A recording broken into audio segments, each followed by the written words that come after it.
الله من الشيطان الرجيم.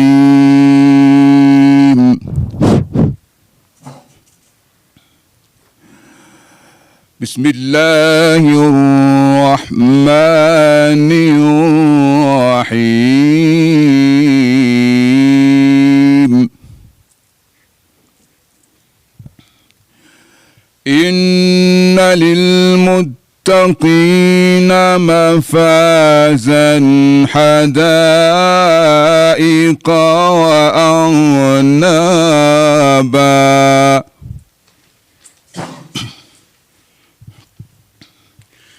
إن للمتقين مفازا حدائق وأعنابا وكواعب أترابا إن للمتقين مفازا حدائق وأعنابا وكواعب أترابا وكأسا دهاقا لا يسمعون فيها لغوا ولا كذابا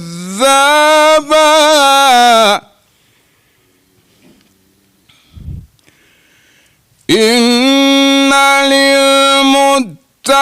للمتقين مفازا حدائق وأعنابا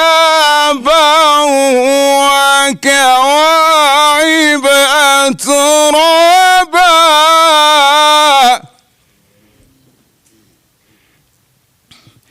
وكأسا دهاقا لا يسمعون فيها لغوا ولا كذابا إن للمتقين مفازا حدائق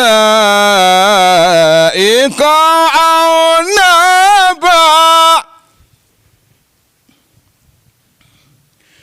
إن للمتقين مفازا حدائق وأعنابا وكواعب أترابا وكأسا دهاقا لا يسمعون فيها لغوا ولا كذابا جزاء من ربك عطاء حسابا رب السماوات والأرض وما بينهما الرحمن لا يملكون منه خطابا رب السماوات والأرض وما بينهما الرحمن لا يملكون منه خطابا يوم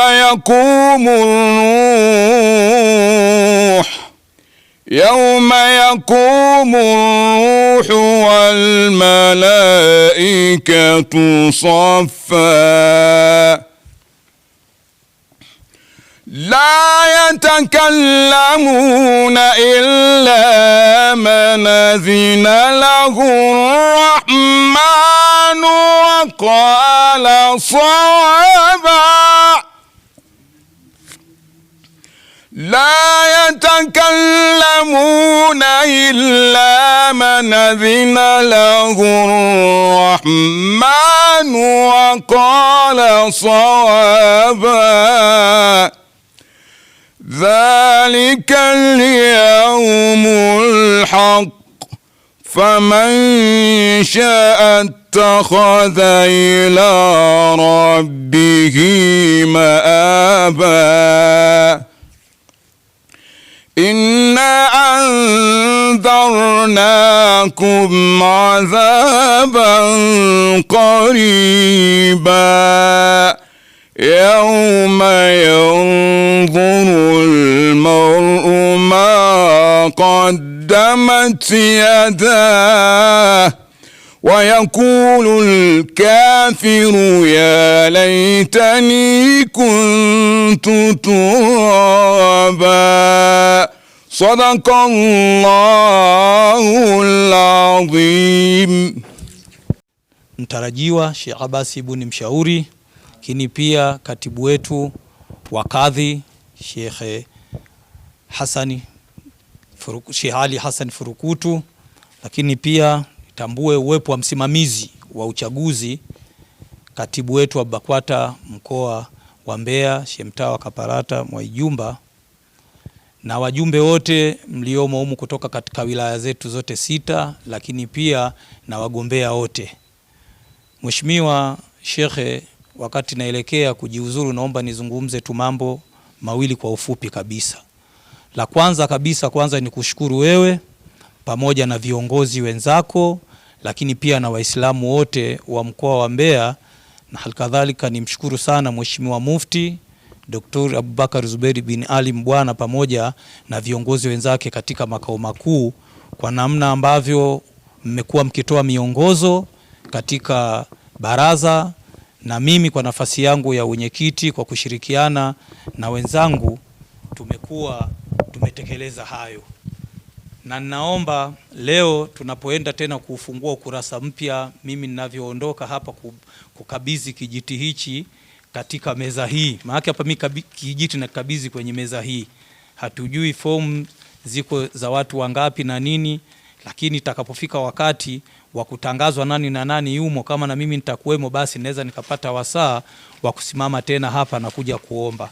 Kwa hiyo itoshe tu kusema Mheshimiwa Shekhe, mimi nashukuru sana kwa nafasi niliyoitumikia katika kipindi kilichopita, na sasa nakabidhi kijiti katika meza hii, na leo naaga rasmi kwenye nafasi hii na kwenda sasa mimi kuungana na wenzangu katika yale ambayo miongozo itakayotuongoza, kama nitakuwa nimo katika kinyang'anyiro inshallah, kama sikopo inshallah, lakini naamini Mwenyezi Mungu atakuwa na mimi, amenisimamia katika yale niliyofanya kwenye kipindi nilichokuwepo kwenye baraza.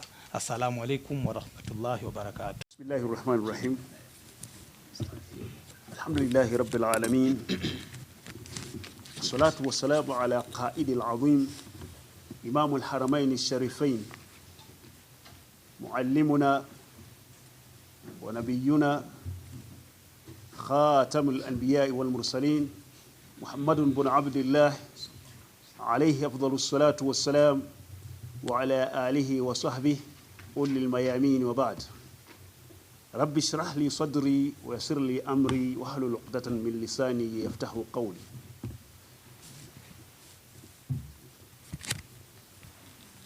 Wajumbe wa mkutano wetu huu mkuu maalum wa uchaguzi wa mkoa wa Mbeya, viongozi mliojiuzulu ambao mlikuwa viongozi wa baraza ndani ya mkoa, viongozi wa wilaya zetu 6 ambapo hadi sasa wilaya 5 ndio zimehudhuria, kwa maana ya Mbeya Jiji, Mbeya DC, Mbarali, Rungwe, Chunya, tukiwa tunawasubiri wenzetu wa Kyela kama watafika. Viongozi wenzangu katika meza kuu hapa, msimamizi wetu wa uchaguzi kutoka taifa Sheikh Taufiki Ibrahim, kadhi wetu wa mkoa Sheikh Hassan Barazi hadir, Sheikh Abbas Mshauri katibu wa baraza la masheikh mkoa hadir, Sheikh Ali Furukuta katibu wa kadhi mawjud, mwenye jambo lake mkurugenzi wa uchaguzi wa mkoa Ustaz Mtawa Kaparata Mwaijumba, kijana wetu katibu wa Juvikiba wa mkoa Abdalla Kichwabuta, shekhe wa wilaya ya Mbeya, shekhe mwenyeji, wagombea wapya ambao wamekuja katika kinyang'anyiro hiki, waandishi wa habari. Kwa ujumla niseme baada ya utangulizi wa kumshukuru Mwenyezi Mungu na kwa heshima na unyenyekevu mkubwa, namshukuru sana Mwenyezi Mungu tena na tena kwa kutujalia na kutuwezesha kukutana leo hii katika mkutano wetu huu maalum wa uchaguzi wa BAKWATA mkoa wa Mbeya. Mwenyezi Mungu ametuwezesha tukiwa wenye afya njema na kukiwa kumetamalaki amani. Ndugu zangu, huu si mkutano wa kawaida, ni mkutano wenye dhamana kubwa kwa sababu tunatarajiwa kufanya maamuzi yatakayokuwa na athari katika uongozi, maendeleo na mustakabali wa Uislamu katika mkoa wetu wa Mbeya. Kwa hiyo ni muhimu kila mmoja wetu akatambua kuwa tunachokifanya hapa ni amana mbele ya Mwenyezi Mungu Subhanahu wa Ta'ala, na kwamba Mwenyezi Mungu katika swala hilo la amana ametupa mwongozo ambao mwongozo wenyewe umekuja ikiwa ni amri kamili ndani ya Qur'ani tukufu katika kuchunga amana hiyo, ambayo leo hii insha Allah Mwenyezi Mungu akipenda, baada ya uchaguzi viongozi mtakuwa mmebeba amana hiyo, na sote viongozi tunabeba amana hiyo. Mwenyezi Mungu ametuambia katika Qur'an akituamrisha, Allah ya'murukum an tuaddu al-amanati ila ahliha wa idha hakamtum baina an-nasi an tahkumu bil adl. Mungu anatuamrisha kwamba tufikishe amana kwa wenye amana zao, na vile vile tutakapokuwa tunafanya hukumu kwa watu basi tuhukumu kwa uadilifu. Mambo mawili makubwa tunayapata ndani ya aya hiyo, kwamba kuna umuhimu wa kutunza amana na kufikisha amana kwa wahusika na amana hizo, na vile vile kuna umuhimu wa kuwa waadilifu pale tunapohukumu watu wenzetu. Hivyo katika uchaguzi huu tusiongozwe na maslahi binafsi, undugu, urafiki, makundi au upendeleo. Tuongozwe na uadilifu, uaminifu, uwezo, uchamungu na maslahi ya umma wa Kiislamu.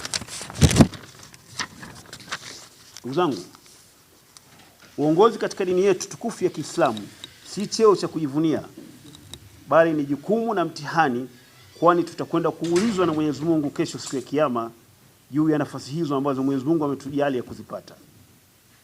Kama alivyosema Bwana Mtume Muhammad sallallahu alaihi wasallam katika sehemu ya hadithi yake, wal imamu ra'in wa mas'ulun an ra'iyatihi, kwamba kiongozi naye ni mchungaji na ataulizwa juu ya kile anachokichunga. Kwa hivyo tunapopata nafasi hizo ndani ya dini yetu, si kwamba ni kitu tu cha kujivunia bali ni kitu ambacho ni jukumu na ni mtihani, na ni kitu ambacho kina maswali yake kesho mbele ya Mwenyezi Mungu Subhanahu wa Ta'ala. Hivyo basi yule atakayechaguliwa anapaswa kuelewa kuwa amechaguliwa kuwatumikia watu, si kutumikiwa na watu. Sisi viongozi ni watumwa wa kuwatumikia watu na sio watu watutumikia sisi. Kiongozi bora ni yule anayesikiliza, anayeshauriana, anayeheshimu wenzake na anayesimamia haki bila upendeleo. Kama tunafahamu katika Uislamu kuna anasirul asasiya lilqiyada, kuna vitu ambavyo ni vya msingi kabisa katika uongozi kwetu sisi Waislamu, na mambo yenyewe hasa zaidi yako matano: uchamungu, uadilifu, amana, wema na vile vile shura, kushauriana. Hayo ni mambo matano ya muhimu kabisa katika uongozi wetu wa Kiislamu, kwamba kiongozi wa Kiislamu unatakiwa upambike kwa uchamungu. Watu unaowaongoza wanaona kweli huyu anatuongoza kidini na katika dini ya Kiislamu, sio wewe msikiti unakuwa ni mahame kwako, wakati wewe unatakiwa kioo cha kuonyesha wengine kwamba unaenda kuswali na wengine wafuate hayo. Wewe hata swaumu hufungi, wewe maadili mabovu ndio yanakutawala wewe. Sio. Uislamu unataka uchamungu wa kweli, kumwogopa kweli Mwenyezi Mungu katika hali zote na mahala popote. Ndio qiyadatul islamia inatakiwa iwe hivyo. Vile vile uadilifu uadilifu katika kila kitu, uadilifu wa kuona kuwa unatoa usawa baina ya wale unaowaongoza, na uadilifu katika nyanja zake zote inabidi utamalaki nao. Hali kadhalika shura, usifanye uongozi wa kidikteta kwamba maamuzi yako wewe ndio hayo yanakwenda bila kushauriana na wengine.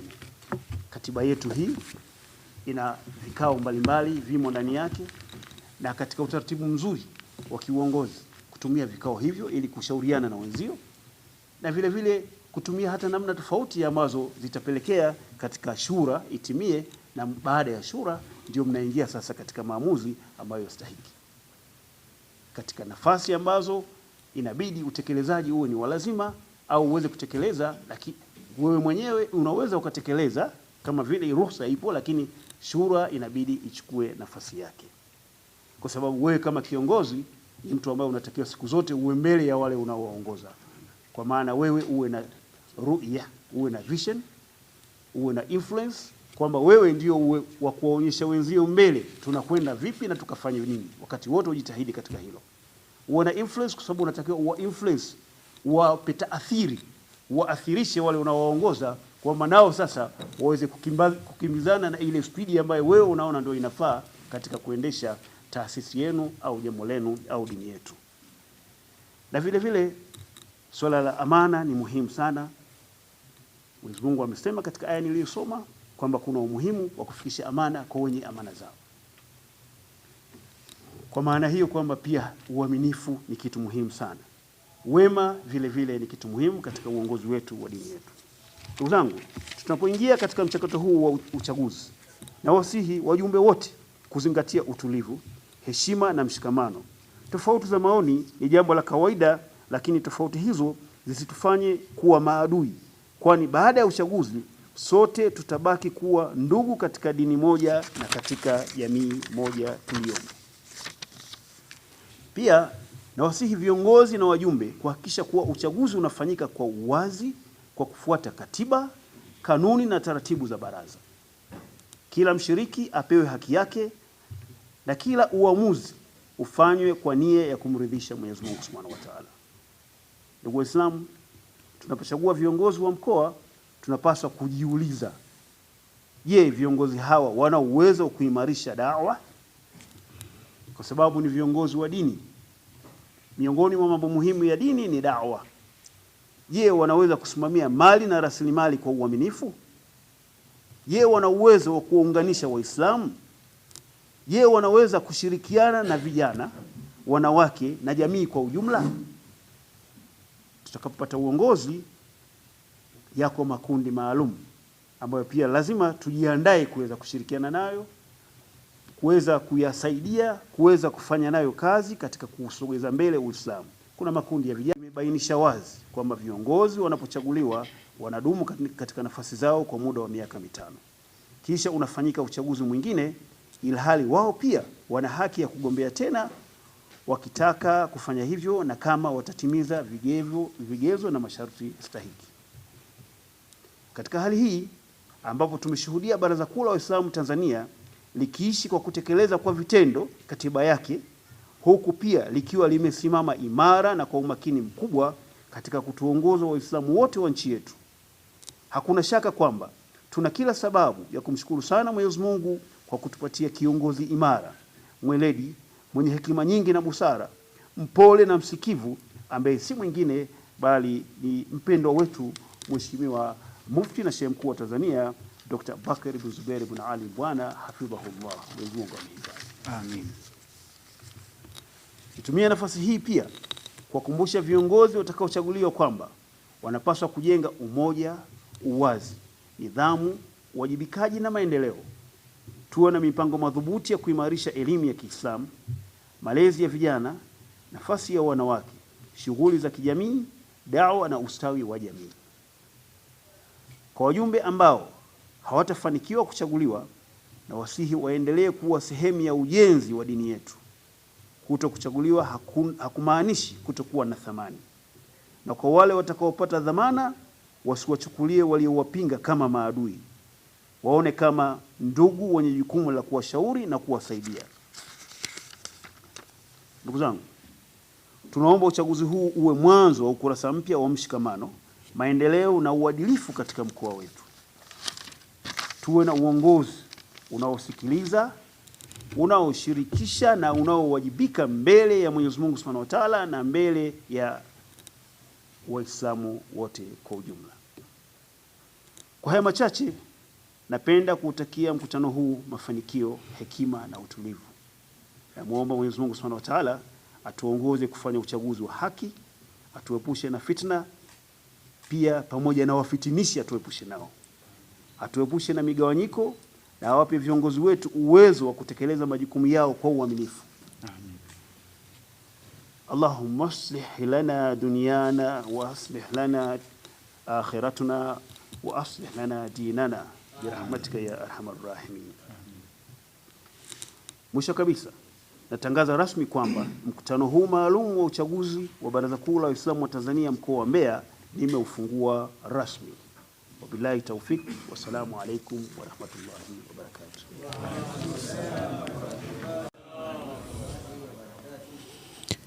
Assalamu alaikum wa rahmatullahi wa barakatuh. Alhamdulillahi rabbil alamin, thumma salatu wassalamu ala rasulillah Muhammad ibn Abdullah sallallahu alayhi wa ala alihi wa sahbihi wasallam, ama ba'd. Kwanza kabisa tumshukuru Allah subhanahu wa ta'ala kwa khiari yake yeye mwenyewe, kwa sababu hakuna kati yetu aliyeandika barua kwamba anaomba leo aje hapa katika uchaguzi huu na awe na afya aweze kufanya kile anachohitaji kukifanya hapa, ima ni kuchaguliwa, ima ni kuchagua. Kwa kuwa hakuna yeyote aliyompatia hiyo barua Mwenyezi Mungu, lakini kwa khiari yake yeye ametupa uhai na afya, tumeweza kufika hapa. Basi kila mmoja kwa uchache sana tufanye shukrani za asilimia ndogo sana kwa kusema alhamdulillahi rabbil alamin. Tunafahamu ya kwamba tunaona viti vingine viko wazi. Maana yake ni kwamba ulitakiwa watu wajae katika viti hivi. Kwa hiyo sisi, kwa kuwa Allah ametujalia, ndio maana tupo hapa, na kwa sababu uwepo wetu hapa kila mmoja anajua amekuja kufanya nini. Inshallah kwa nia njema kabisa, basi nakuombeni sana twendeni katika lile ambalo lililo kufanyeni mje hapa, innamal a'malu binniyat, ili tuweze kulimaliza kwa wepesi, kwa haraka, kwa uwazi, na kwa amani zaidi. Ndio maana tuna maafisa wengine tunao hapa, tunafikiri tumeona wenyewe. Lengo ni kuhakikisha uchaguzi wetu umekwenda kwa haki, usawa, na pia kwa nidhamu zaidi, ili tuweze kuleta ule hali ambayo tunaitaka kila mmoja, kwamba amani tulionayo iendelee inshallah. Kwa hivyo ndivyo Sheikh amesema neno hapa, ametoa aya hapa Sheikh, lakini mara nyingi kwenye chaguzi kama hizi mtu huwa anaona hiyo aya kwenye uchaguzi inaleta nini, amana nini. Anajua amana inapatikana kule kwenye mambo ya fedha huko, ukiwa na taasisi yako huko na nini, uambiwa fedha hizi au msaada huu pelekea kwa watoto yatima, huyo ndio unajua amana. Amana katika uchaguzi ni wale waliokuchagua kwa nafasi utakayokuwa umeipata, uwarudishie amana. Walikuthamini, ndio maana wakakupatia hiyo nafasi yako. Si kama naeleweka vizuri? Wale waliokuchagua kusema wewe tunataka uwe mathalan mwenyekiti, basi hao unatakia urudishe amana zao walizokupatia, kwamba mlinichagua, sasa na mimi nawatumikia. Ndio neno alilosema Sheikh la kuwatumikia watu, jamii na Waislamu kwa jumla. Kwa hiyo hilo la kwanza. Lakini la pili, Sheikh amesema katiba. Haiwezekani wewe tunakupa kazi halafu hata katiba wewe huna. Utaifanyaje hiyo kazi? Yaani tunakwambia ulime halafu hata jembe hauna. Utalimaje? Ukisema kwamba utalima kwa jembe la kuazima, sidhani kazi yako itakuwa sawa sawa.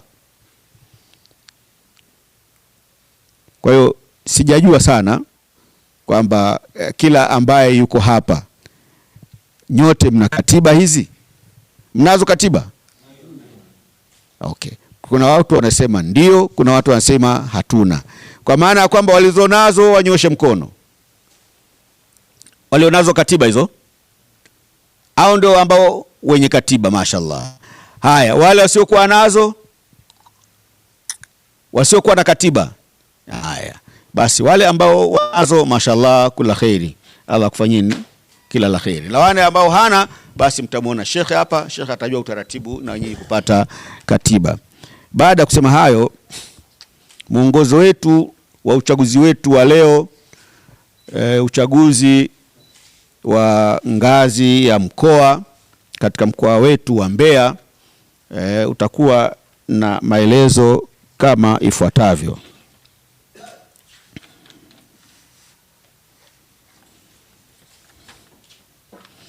Kama ilivyo ada, kuna baadhi wamo kabisa katika jambo hili au katika nafasi hii ya mkoa, ambao miongoni mwa hao wa kwanza kabisa pale namba 1 ni shekhe wa mkoa, na tumemwona yupo pale na ametoa neno hapa. Zingatia hilo neno alilotoa kama ndiyo mwongozo wako katika kazi unayotakiwa kuifanya punde hivi. Sijui kama naeleweka vizuri. Maelezo aliyoyatoa yawe ndiyo mwongozo wako wewe, na ikiwezekana mwambie shekhe akupatie hiyo. Ni dira kwako ili uweze kwenda nayo sawa sawa katika taratibu zako. Wa pili ni kadhi wa mkoa, tunamfahamu sote. Lakini watatu ni makadhi wa wilaya, nafikiri wapo hapa. Assalamu alaikum wa rahmatullahi wa barakatuh. Waheshimiwa viongozi wa meza kuu mkiongozwa na mheshimiwa shekhe wetu wa mkoa ambaye ndio mgeni rasmi katika uchaguzi huu, pamoja na msimamizi wa uchaguzi na mkurugenzi wa uchaguzi, viongozi wote tuliomo humu. Mimi kwa majina naitwa Musa Abdallah Ismaili. Nimeomba nafasi ya uwenyekiti halmashauri BAKWATA mkoa wa Mbeya. Naombeni nipe kura ambazo zitakazonifanya mimi nibebe hii dhima, nibebe hili jukumu la kusimama katika nafasi hii, hasa katika kuendeleza harakati za Uislamu katika mkoa huu wa Mbeya. Naamini nyinyi mna uwezo huo wa kunifanya mimi niendelee kuwa na nafasi hii, ili niendelee kushirikiana na viongozi hawa waliopo meza kuu pamoja na nyinyi mliopo huko katika kutekeleza majukumu ya kumsaidia Mheshimiwa Mufti Dr. Abubakar bin Zubair bin Ali Mbwana katika ile falsafa yake ya ndani ya baraza, jitambue, badilika, acha mazoea. Naombeni sana kura zenu, asanteni sana. Kwa majina naitwa Ayubu Omari Simwanza. Mimi kwa hiari yangu nimegombea nafasi hii ya ujumbe wa halmashauri kuu ya taifa kwa lengo moja tu kuu.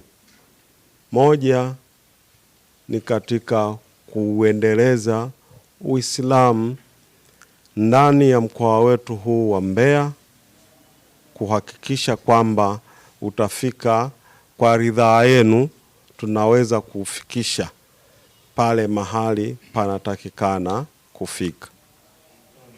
La kwangu kuu ni hilo tu moja, kwa sababu mengine sina. Naombeni kula zenu. Asante. Warahmatullahi ta'ala wabarakatuh. Mimi ni mgombea katika nafasi ya mjumbe wa halmashauri mkoa. Nia kubwa ni kumsaidia shehe wetu katika kuendeleza Uislamu mbele. Naombeni kula zenu. Asalamu alaykum warahmatullahi wabarakatuh. Kwa jina naitwa Haruna Abdalla Namwene, niko mbele yenu kuomba kula ili niwe mjumbe wa halmashauri ya mkoa, msaidie shekhe kufanya majukumu ya Kiislamu. Baada ya kusema hayo, naomba kula zenu. Warahmatullahi wabarakatuh. Kama alivyosema, kwa jina naitwa Idi Malole Mwalukali, nimesimama mbele yenu kuomba kura za ujumbe wa halmashauri ya mkoa kwa ajili ya kusaidiana na kutoa mawazo mapya ambayo tunayo ndani ya fikra zetu ili tusaidiane kuendeleza Uislamu mbele. Naombeni kula zenu kwa dhati zote ziwe zangu. Wa rahmatullahi ta'ala wa barakatuh. Niliyesimama hapa naitwa Juma Binala Mwangomango. Ndugu wajumbe, naomba kura zenu ili niweze au tuweze kushirikiana na shehe pamoja na halmashauri nzima katika kuendeleza mambo ambayo tulianza miaka 5 iliyopita ili tuyamalizie salama. Kwa ufupi naomba kura zenu. Asanteni sana. Assalamu alaikum wa rahmatullahi wa barakatuh. Asante. Mimi kwa majina naitwa Khalfani Nasoro Batashi. Nilikuwa mjumbe wa halmashauri kuu ya BAKWATA mkoa wa Mbeya. Nimestaafu, lakini nimeamua kwa dhati yangu kugombea tena nafasi hiyo ya halmashauri kuu ya BAKWATA mkoa wa Mbeya. Tulikuwa kuna mambo tulianzisha tunayafanya, na waomba kwa ridhaa yenu nichague tena ili tuweze kupambana kwa kupitia uongozi wa shekhe wetu na mwenyekiti wetu tutakayempata. Allah atuongoze. Naomba kura zenu. Wa rahmatullahi ta'ala barakatuh. Naitwa Dr. Mikdadi Hamisi Alawi. Nilikuwa mjumbe miaka iliyopita 5. Niko mbele yenu kuomba kura kwa ajili ya kutekeleza mambo tuliyokuwa tumeanza kuyatekeleza. Wajumbe, nahitaji kura zenu. Asante sana. Assalamu alaikum wa rahmatullahi wa barakatuh. Kwa majina naitwa Miraji Kasimu Mteming'ombe. Nimeamua kwa ridhaa yangu kuingia kwenye halmashauri kama mjumbe ili kusukuma mbele gurudumu hili la Uislamu mbele. Sina mengi, naombeni kula zenu. Ndugu wajumbe, Salum Peter Mengi ni mjumbe ambaye alikuwepo kipindi kilichopita, na sasa hivi kwa bahati mbaya leo yuko safari ya kikazi, ameshindwa kufika. Naomba kura zenu kwa ajili yake. Selemani Kimaro ni mjumbe ambaye amechukua fomu kwa sasa hivi, lakini yeye ni mfanyakazi wa jiji hapa, ni mtaalamu wa ardhi, pimaji wa ardhi hapa. Leo asubuhi yuko Chunya, amejitahidi, amesema sidhani kama nitawahi kufika. Kama atawahi atahudhuria, kama atachelewa basi ndio hivyo. Naomba kura kwa niaba yake. Alhamdulillahi alladhi khalaqa samawati wal ardh wa ja'ala adh-dhulumati wan nur wassalatu wassalamu ala rasulillahi sallallahu alaihi wasallam. Ndugu zangu Waislamu, nimesimama hapa mbele yenu. Naitwa Hassan Mnywagi Kheri Katanga. Nimesimama hapa kuomba nafasi ya ujumbe wa baraza la mashekhe, kwani nimekuwa ni mzoefu kwa muda mrefu toka nimeingia baraza hili 1981. Sasa hivi na miaka 45 ndani ya BAKWATA, na tumeshirikiana vizuri na shekhe wetu wa mkoa. Allah ametupa shekhe mwelewa, mshauri, anashaurika, hamdharau mtu, na ndio maana kuna mambo ambayo tayari yanajionyesha tumeanza kuyafanya tukishirikiana na halmashauri. Kwa hiyo nilikuwa naomba kwa umri huu uliobakia wa kwenda akhera, tumalizie kumsaidia shekhe wetu inshallah. Naomba kura zenu. Malizia na ile dua yako. Naam. Malizia na ile dua yako. Mwenyezi Mungu atujalie nguvu za kiume inshallah. Assalamu alaikum wa rahmatullahi wa barakatuh. Alhamdulillah bi ni'matihi tatimmu salihat wa ba'd. Jina langu naitwa Ibrahim Omar Bombo. Kwa ridhaa yenu ikiwapendeza na itawapendeza, tena narudi kugombea nafasi ya mjumbe wa baraza la mashekhe mkoa. Ikiwa miaka 5 iliyopita tulikuwepo kumsaidia na kumshauri shekhe wetu wa mkoa. Kwa hiyo kwa heshima na taadhima mbele yenu, kwa unyenyekevu kabisa, nikiwa nimeipa mgongo kibla, naomba kura zenu. Asante. Asante. Assalamu alaikum wa rahmatullahi wa barakatuh. Alhamdulillahi alladhi bi ni'matihi tatimmu salihat wa tutawwalu sa'ati fil alkhairat. Kwa majina naitwa Sheikh Idi Tua. Nilikuwa ni mjumbe wa baraza la mashekhe BAKWATA mkoa wa Mbeya. Muda si mfupi hapa ndio nimetoka, lakini kwa ridhaa yangu nikasema basi niendelee kutumikia nafasi hii mkiwa mtanipa, ili niweze kumsaidia shekhe wa mkoa pamoja na kusaidia Uislamu kwa pamoja, tukishirikiana katika mkoa wetu wa Mbeya. Naomba kura zenu wajumbe. Leo tuna jambo letu Tanzania nzima, kwa hiyo tuwe makini. Salamu alaykum wa rahmatullahi. Wa alaykum wa rahmatullahi ta'ala wa barakatuh. Sheikh Duru amesafiri na taarifa. Hatuna Sheikh Duru. Tuna Muhammad Isa Rahmat. Muhammad Isa Rahmat.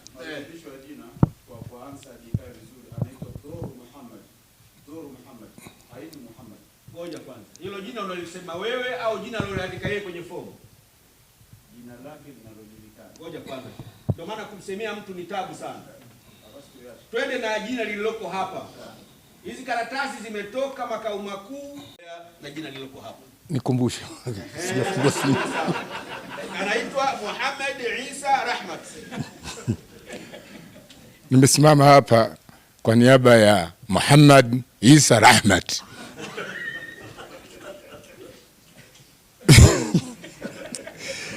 Naomba kumwombea kura kwa nafasi hii aliyoomba.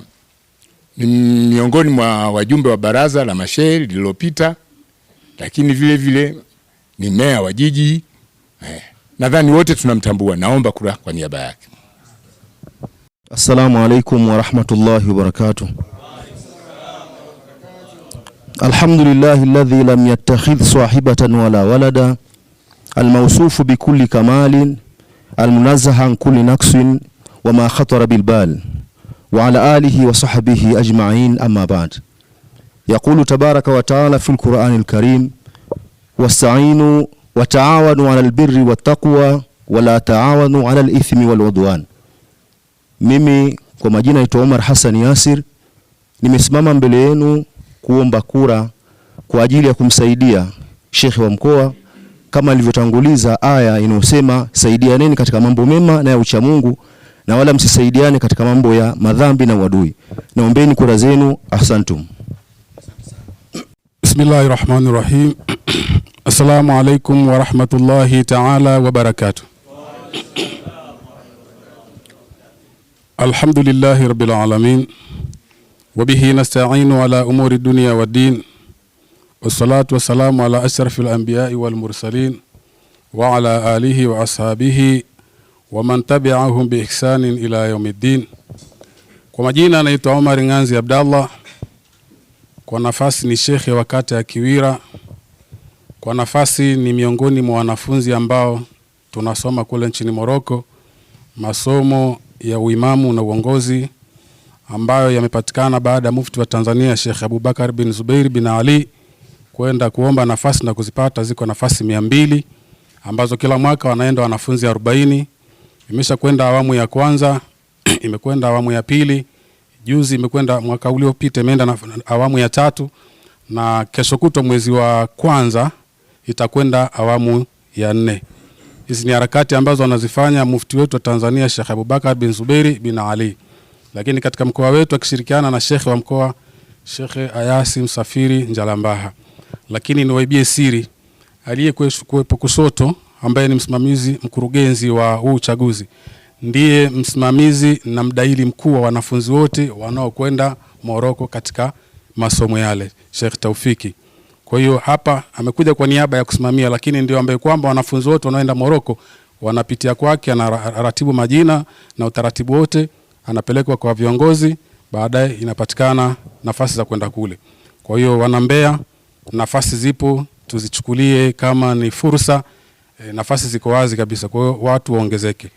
Nimekuja kuomba nafasi ya kuungana na shekhe wa mkoa kwa ajili ya harakati ya Uislamu na Waislamu katika mkoa wa Mbeya. Ni shekhe wa kata, natamani niibe kutoka mkoani nikasaidie kule kwenye kata yangu na wilaya yangu, lakini vile vile nichukue uzoefu uliokuwepo kule niliokuwa nao kule kwenye kata nilete kuunganisha, hivi tuangalie namna gani tutaenda kwa ajili ya kufanya Uislamu uende kisasa zaidi. Naogopa kusema naomba kura yangu kwa sababu Mtume Muhammad sallallahu alaihi wasallam alisema uongozi ni kaa la moto. So means nikikwambia naomba kura yako unipigie, maana yake nakuomba unipe kaa la moto. Kwa hiyo lakini no way out, kwa sababu tunatakiwa tupeleke mbele Uislamu. Kivyo vyote vile tunabidi mnikabidhi hilo kaa la moto ili nijaribu kuchekecha, nitajua jinsi ya kulizima kwa kusaidiana na shekhe na uongozi mzima wa mkoa, Uislamu uende mbele. Assalamu alaikum wa rahmatullahi wa barakatuh. Rahmatullahi wa barakatuh. Alhamdulillahi alladhi man takallama sami Allahu nutqa wa man sakata alima Allahu sirra wa man asha fa alayhi rizquhu ma mata fa ilayhi munqalabu la tudrikuhu al-absar wa yudriku al-absar wa huwa al-latiful khabir. Sallallahu alayhi wa alihi wa barik wa sallim. Wa ba'd. Ndugu zangu, meza kuu pamoja na wajumbe wote, mimi kwa jina naitwa Sheikh Said ibn Maulid Kaere. Nilikuwa mjumbe baraza la mashekhe baraza lililopita, lakini inshallah nimeona niendelee katika baraza hili, niombe ridhaa yenu ili niendelee kuwa mjumbe, tusaidiane kusukuma Uislamu mbele kadiri Mwenyezi Mungu Subhanahu wa Ta'ala atakavyotuwezesha. Kwa ridhaa yenu inshallah, na kuombeni kura zenu inshallah.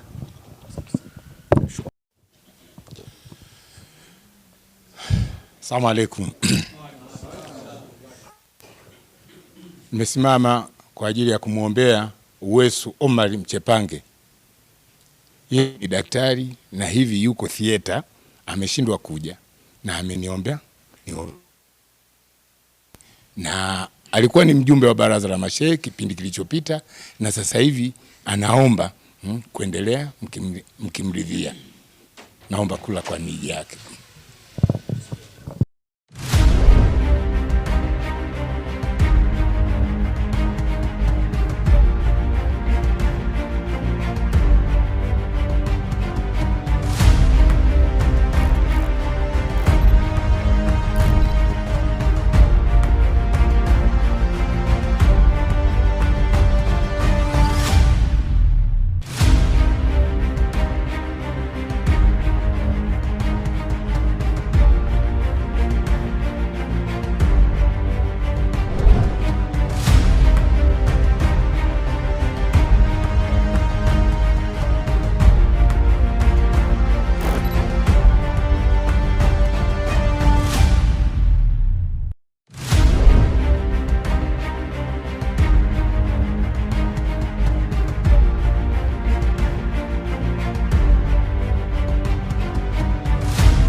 Assalamu alaikum wa rahmatullahi wa barakatuh.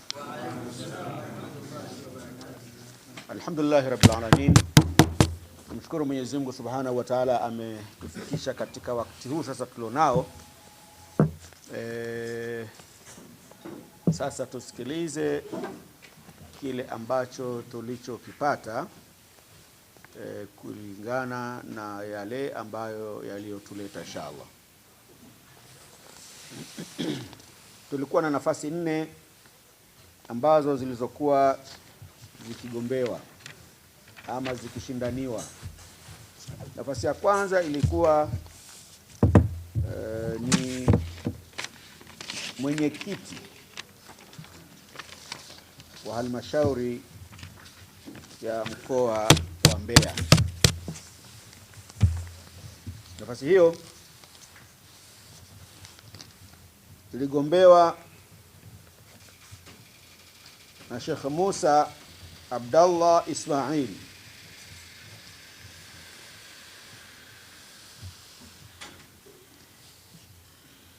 Sheikh, mlango ufunge.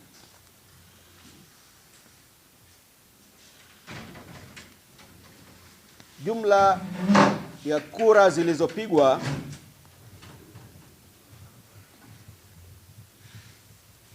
nafikiri tunazifahamu ni ngapi wajumbe? Asante sana. Jumla ya kura zilizopigwa ni 35.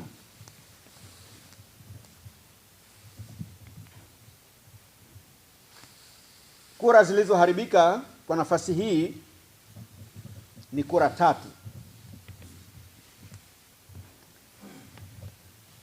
Kura zilizo sahihi kwa nafasi hii ni kura 32.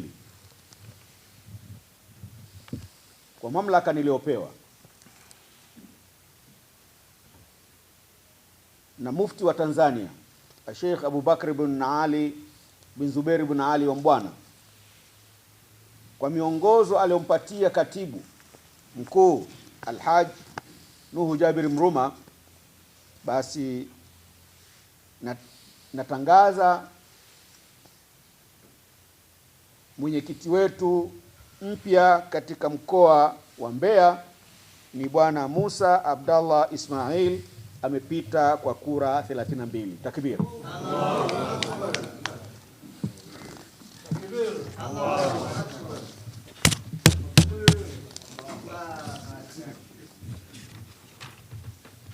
Eneo la pili lilikuwa ni eneo la mjumbe wa halmashauri kuu taifa kutoka mkoa wa Mbeya. Nafasi hiyo iligombewa na Sheikh Ayub Omar Simwanza. Jumla ya kura zilizopigwa ni kura 35. Kura zilizoharibika ni kura 3. Kura sahihi alizozipata ni jumla ya kura 32. Takbir. Allahu Akbar. Kwa mamlaka niliyopewa na mtangaza Bwana Ayub Omar Simwanza, asimame kidogo kama alivyosimama mwenzake, kuwa ndio mjumbe kutoka mkoa wa Mbeya kwenda katika halmashauri kuu taifa makao makuu BAKWATA. Allahu Akbar.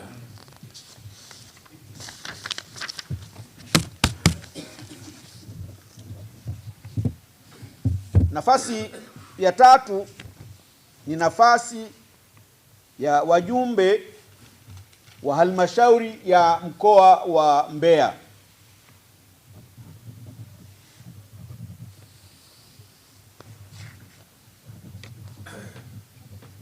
Katika wajumbe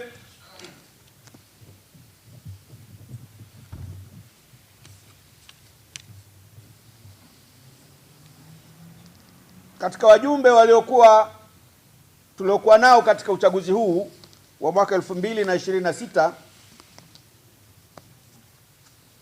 na ukiangalia kura zilizopigwa ni jumla ya kura 35.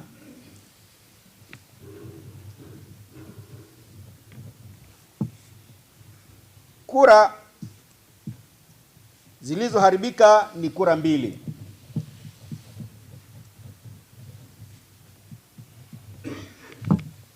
Kura zilizoharibika ni kura 1, samahani. Na kura sahihi ni kura 34.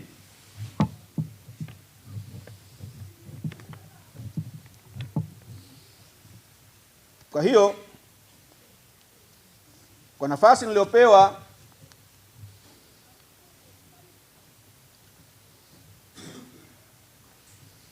Bwana Salum Peter Mengi,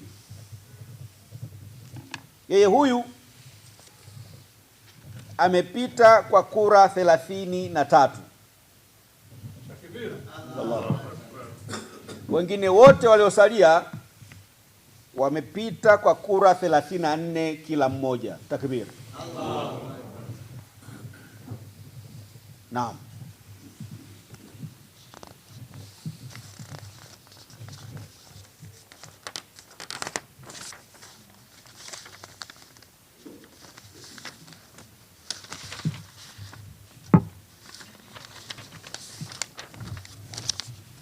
Tumemaliza? Ala. Bado nini tena? Nafasi iliyobakia ni nafasi ya wajumbe wa baraza la mashekhe mkoa. Hawa ni wataalamu na kura pia zimepigwa kitaalamu. Kura zilizopigwa ni jumla ya kura 35. Kura zilizoharibika ni kura 0. Kura zilizo sahihi ni kura 35. Inaleta maana gani? Inaleta maana kwamba kila mgombea wetu katika baraza la mashekhe amepata jumla ya kura 35 kila mmoja. Takbir. Wasimame kidogo. Yaani pamoja na kura zote hizo alafu hamsimame kwa pongeza. Asante sana, kaini mashekhe. Huo ndio uchaguzi wetu wa mkoa wa Mbeya mwaka 2026 kama ambavyo ilivyokuwa katika mfumo wetu wa kibaraza kwamba tutakuwa na chaguzi tarehe 16 mwezi wa 8 mwaka 2026 katika mkoa wa Mbeya. Msimamizi wenu ni kijana wenu mwenzenu sana Sheikh Tawfik Ibrahim Chata, na uchaguzi huu mimi naona kwamba kuishia hapa kwamba nimefikia katika lile ambalo nililokuwa nalo na nilokuwa nimelijia hapa katika mkoa wetu huu wa Mbeya. Niseme kwamba nakabidhi sasa matokeo kwa shekhe wa mkoa.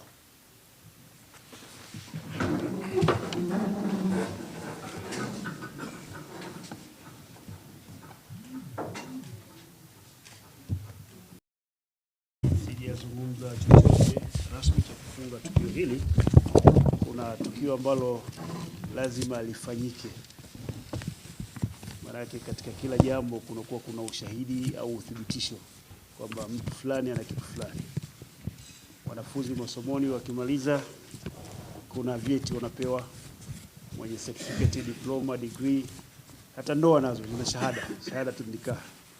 Kwa hiyo katika ile hali ambayo lazima tuamini sasa kwamba BAKWATA inakwenda kisasa zaidi.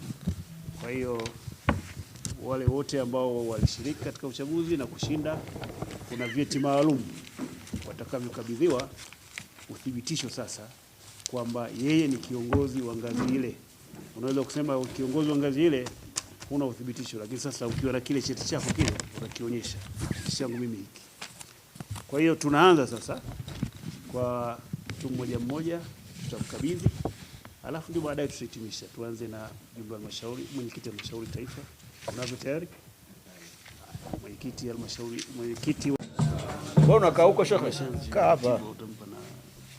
Mheshimiwa wetu wa mkoa, msimamizi pamoja na viongozi wa baraza, lakini pia viongozi wenzangu tuliochaguliwa leo, wajumbe wa baraza la mashehe mkoa, mjumbe wa halmashauri kuu taifa kutoka mkoa wa Mbeya, lakini pia na wajumbe wa halmashauri BAKWATA mkoa wa Mbeya, ndugu zetu ambao ni viongozi wenzetu kutoka katika wilaya zetu zote za mkoa wa Mbeya, pamoja na wale ambao mwaka huu wameshiriki kutupigia kura, hawakupata ridhaa, hawakuomba ridhaa ya kuomba.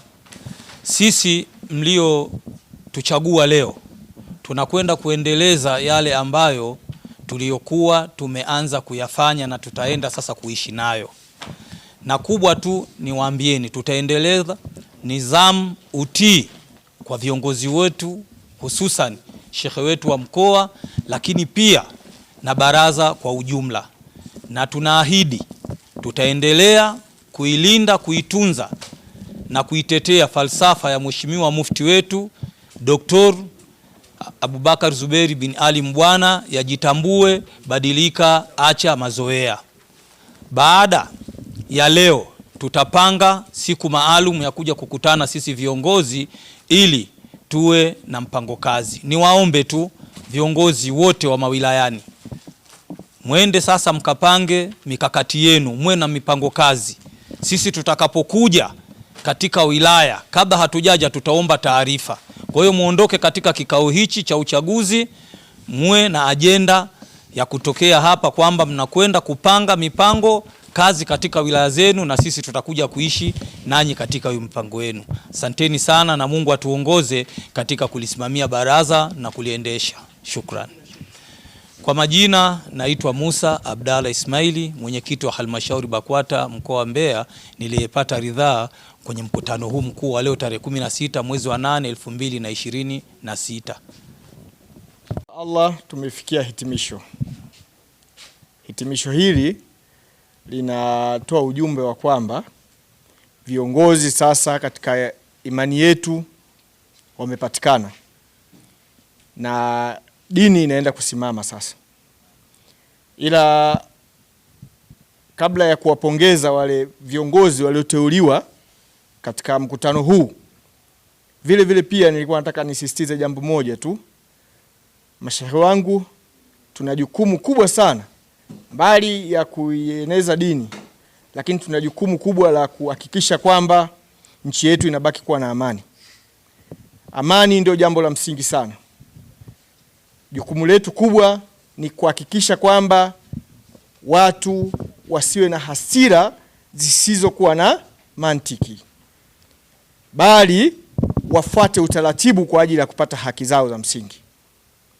Kwa hiyo niwaombe sana mashehe wangu, mnapokwenda kutimiza lengo kubwa la uchaguzi huu wa leo, basi mkapeleke na hiyo hoja, kwa sababu Tanzania ni ya kwetu wote. Ikiharibika hautokuwa na kazi.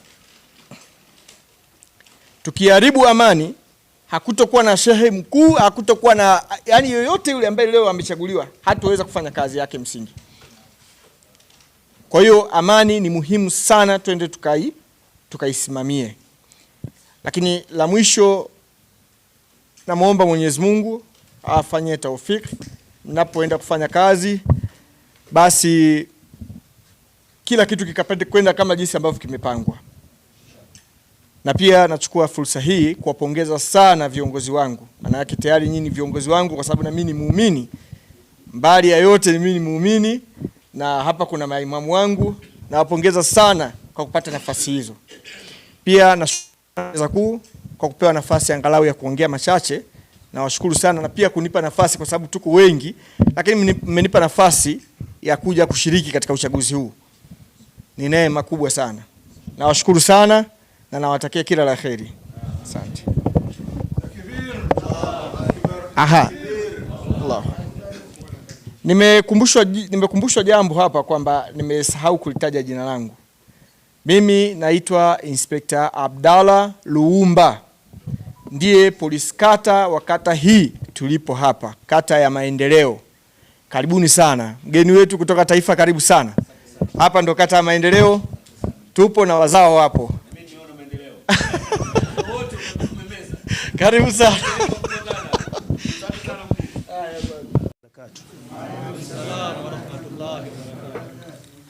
Alhamdulillahi wa kafa wassalatu wassalamu ala khairil anam Muhammadun ibn Abdillah alayhi afdalus salatu wassalam wa ala alihi wa sahbihi ulil mayamin wa ba'd.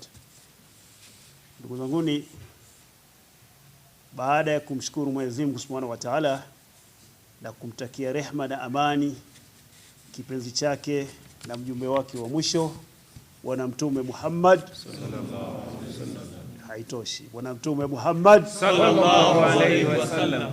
Jamani, tuko katika mwezi wake huu. Mtume Muhammad sallallahu alaihi wasallam, walau kidogo hapo. Naam, kumtakia rehema na amani yeye na maswahaba wake na ahli wake. Ndugu zangu, yapasa kumshukuru mno Mwenyezi Mungu Subhanahu wa Ta'ala, kwa sababu hakuna ambalo tulilifanya wanadamu likakamilika basi tukajiona kwamba sisi ni wajanja au ni weledi sana tumeweza kulifanya jambo bila Mwenyezi Mungu kutuwezesha. Tunamshukuru Mwenyezi Mungu ambaye ametuwezesha tumelifanya hili jambo leo hii toka asubuhi mpaka muda huu na limeenda salama, limekamilika.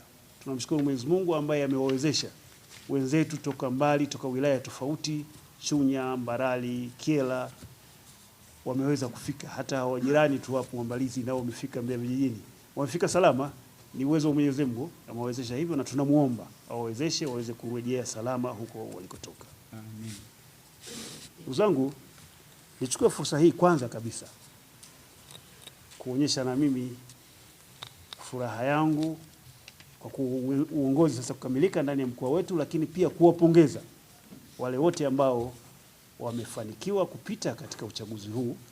Niwapongeze kwa kufanikiwa kupita, na niwapongeze pia kwa ule utayari wao wa kuchukua fomu na kwenda kwa ajili ya kupigania uongozi katika Baraza Kuu la Waislamu wa Tanzania. Hongereni sana.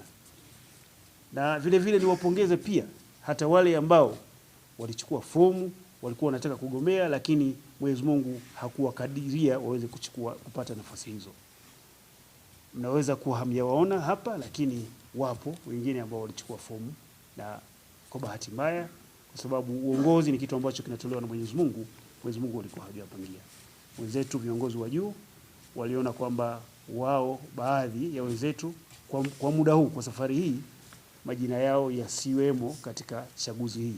Waliona hivyo, lakini bila shaka Mungu amewapangia safari nyingine, kwa sababu haya yaliyokuwemo, majina haya ni majina ambayo tumeletewa toka makao makuu, amekuja nayo Sheikh Taufiki, tumeyapokea kwamba wagombea ni hawa. Kwa hivyo wale ambao majina yao hayakuja wasife moyo, wasife moyo. Nafasi hizi zipo wakati wote na miaka yote, Mungu akitupa uhai, na wasife moyo kwamba kutumikia dini kupo kwa nafasi zote, ima katika uongozi hata nje ya uongozi. Ndugu zangu, naomba kama nilivyosema awali, kule kumalizika kwa uchaguzi wetu huu basi iwe ni sababu au namna ya kuongeza zaidi umoja na mshikamano wetu. Hakuna ambalo tunaweza tukalifanya bila ya kuwa na umoja na mshikamano wa pamoja. Wakati tunakwenda kuswali, kuna viongozi humu zaidi ya 10 wananiambia, Shekhe, hatujawahi kuona uchaguzi uliotulia kama safari hii, uchaguzi mtulivu. Sasa ni jambo zuri, na mimi nikamwambia, umetulia kwa nini? Kwani chaguzi nyingine zikoje? Bahati mbaya mimi chaguzi nyingine nyingi za mkoani Mbeya sijawahi kuwepo. Niseme wazi, chaguzi wangu wa kwanza mimi ni huu. Kwa hiyo wananiambia, chaguzi hazikuwa hivi Shekhe, ilikuwa vurumai, nguo kuchanika. Basi tushukuru Mwenyezi Mungu. Kwa hiyo hali ambayo imekuwepo ni kiashirio kwamba mkoa wetu sasa unakwenda vizuri, unakwenda salama, na kwa hali hiyo pia nataka pia nimfahamishe msimamizi wetu wa uchaguzi kwamba Mbeya yetu ni salama. Okay. Nadhani labda kwa taarifa za nyuma ulikuwa nazo huko, na ndio maana kuna wakati ulikuwa unazungumza kwamba lakini Mbeya yenyewe iko hivi na hivi. Hapana, hii ni Mbeya nyingine. Kama Mbeya nyuma ilikuwa hivyo, sio tunasema Mbeya mpya. Hii ni Mbeya mpya. Sasa hivi tunaingia mwaka wa 6 huu. Mbeya iliyotulia, watu wameshikamana, wanaelewana, wanashauriana, na inshallah Mwenyezi Mungu atatujalia mkoa wetu utanyanyuka zaidi katika kuendeleza mbele dini ya Kiislamu. Asante sana, shukrani sana. Kwa hiyo tunaomba sifa hizo zipeleke huko. Huenda huko kuna wengine wanafikira kama hizo. Zimefika. Mbeya hii sio ile. Asante sana. Zimefika na dalili zimeonyesha. Inshallah. Asante sana. Basi tunafurahi kweli. Kwa hiyo baada ya kusema hayo, na mimi pia lile alilogusia kijana wetu Kichwabuta, kuwashukuru viongozi wetu wa wilayani, na mimi pia nichukue nafasi hii kuwashukuru sana sana sana. Mpaka leo tumefika, leo ni kama fainali. Toka tarehe 24 mwezi wa 6 mambo haya yalianza, na kabla ya hapo tuliitwa Dar es Salaam kuhudhuria katika semina, na nawashukuru viongozi wangu wa mawilaya. Baada ya kuwapa taarifa mara moja walifika wote, hakuna wilaya ambayo katibu alikosa kufika. Wote tuliongozana kama timu tukashiriki katika semina ile, na ilikuwa ni semina ngumu. Niwaambie ilikuwa ni ngumu sana, kwa sababu semina ya siku moja alafu mambo mapya, kwa sababu safari hii sifahamu chaguzi za taasisi nyingine au vyama vingine, lakini mimi nadhani uchaguzi wa BAKWATA ni wa kisasa zaidi nchini uliofanyika safari hii, kwa maana ule mfumo uliotengenezwa.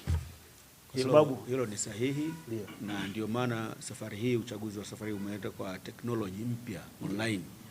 Ni tofauti na chaguzi zilizopita kama unavyoelekeza. Ni sahihi sana. Maana yake safari hii hamna kwenda kumsumbua mkurugenzi wa uchaguzi ofisini pale, nataka fomu sijui nini.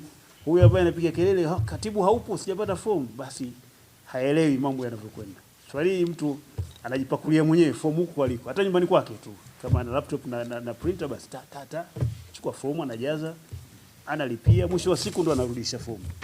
Ndio hali ilivyokuwa, na kwa kweli ni kiwango cha juu ambacho baraza sasa linakwenda na wakati kujiendesha kiteknolojia ya kisasa. Na lingine ambalo lilikuwepo pia, kulikuwa na mfumo wa uchaguzi wa JUVIKIBA na JUVAKITA kwa mara ya kwanza. Kwa hiyo nasema semina ilikuwa ngumu na ilikuwa ni siku moja, lakini tulipambana nayo na kujaribu kuyachukua yale na kuja kuyaleta huku ili kuyafanyia kazi. Wasaidizi wangu niwape pongezi na niwape pole, wamefanya kazi ngumu sana.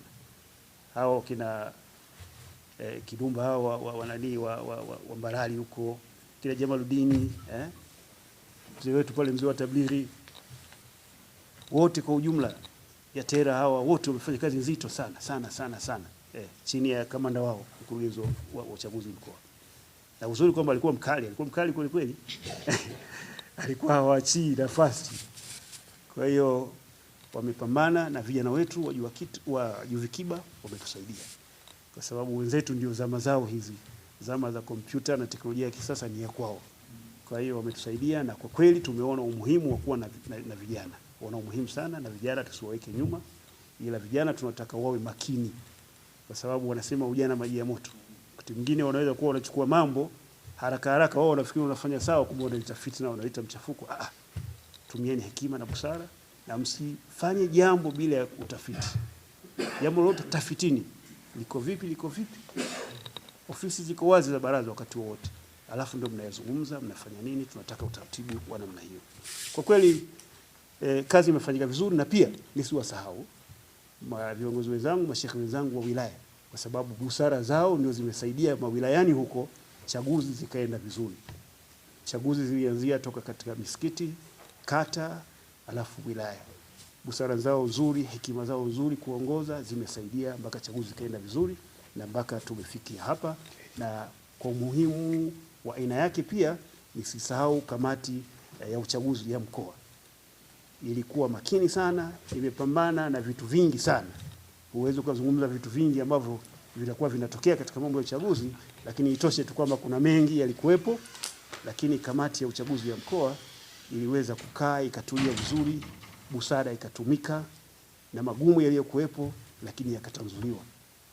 Na pia katika hali hiyo, wakati mwingine tulikuwa tunasema kweli hili ni joto la uchaguzi, na kwamba watu uchaguzi wameukubali. Ndio maana haya yanakuwepo. Mnajifungia, mnakaa, mnajadili mambo, wakati mwingine hamyamalizi mpaka kesho yake, lakini hatimaye Mwenyezi Mungu anatuongoza, tumekwenda salama na mambo yamekwenda vizuri, na yanaonyesha namna gani watu walikuwa na mwamko wa uchaguzi. Nawashukuruni sana na naomba jitihada hizo ziweze kuendelea zaidi, kwa sababu sasa hivi tunahitaji jitihada hizo katika mambo mengine ya kuleta maendeleo ya Uislamu katika mkoa wetu. Kama tulijitahidi katika mambo ya uchaguzi, basi viongozi wangu sasa tushikamane katika mambo mengine, na kwa bahati sasa wigo wa uongozi umepanuka. Wakati ule tulikuwa wachache, lakini sasa hivi tayari kamati zote au iwe halmashauri iwe baraza la mashehe kote kuna watu. Kwa hiyo nadhani kwa pamoja tushirikiane kwa wigo huu mkubwa ili tuweze kuleta maendeleo mazuri na tarajiwa kwa ajili ya mkoa wetu.